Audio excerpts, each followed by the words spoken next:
For the next few parshiot, we enter into the world of the Mikdash, the Mishkan, the world of all the laws that have to pertain to the kelim of the Mishkan, the utensils they use, how to build a Mishkan, what the Kohanim wore, what the Kohen Gadol wore. There's a ton of details in these parshiot, and they are repeated over and over and over again, and they reflect in a certain sense, the obsession of details that the Torah has.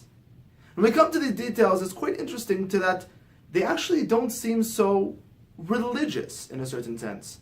They focus on the colors of the tapestries, of the type of metals to be used. And when you come down to it, isn't religion about being a good person? Isn't religion about connecting to Hashem? What's with this obsession with details?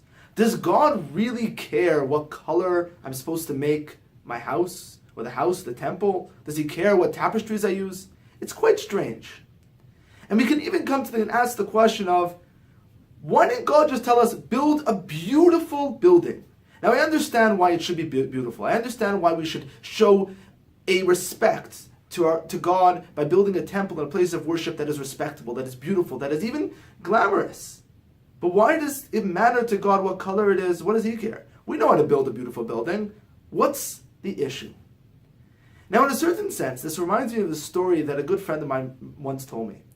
He said that his father, who looks like an average ultra-Orthodox Jew, a long beard, a long overcoat, a hat, looks like someone that came out of a 1900s shtetl. And he said that his father once used to have chavrusas with people that are from unaffiliated backgrounds. It was really interesting once. He had a chavruta for many months, with 6 months, with somebody who was unaffiliated and came closer to Torah through these chavrusas.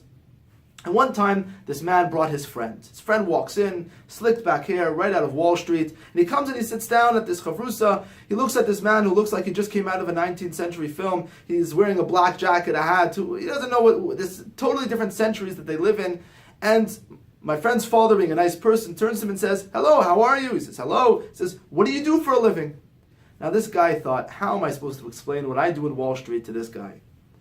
So he says, "Well, I work in Wall Street." He says, "Well, what do you do in Wall Street?" So he's thinking to himself, why does this guy keep on persisting? What does he know about finance? What does he know about the way the Wall Street, the high-tech world that we live in? What does he know about these things? What does he want me to explain? So he says, "You know what?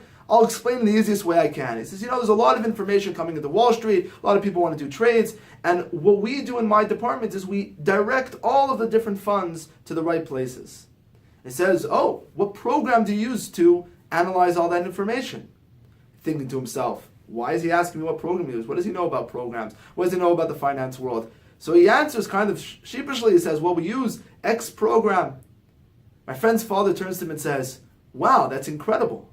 I wrote that program." It happens to be that my friend's father is, other than being an ultra-Orthodox Jew, is also a high-level programmer that deals with financial programming. And so what was fascinating, this guy looked at him and was like, "What, you? You, this guy who's a religious, spiritual person, you have anything to do with my financial programming?" And at that point he realized that there's more of a connection than a distance between him and my friend's father. And I think that's what Hashem wants to show us. We kind of look at Hashem as this spiritual, religious being, and by definition that means it's separated from this world. And all of a sudden Hashem tells us, listen, you have to build a blue tapestry. You have to build a red wall or a gold wall and silver on the bottom. We're looking at him and like, what do you know about this? And God taps us on the shoulder and says, by the way, I'm the one who created it. I know how to use these materials in the best possible way. I understand this world and the material world even better than you do.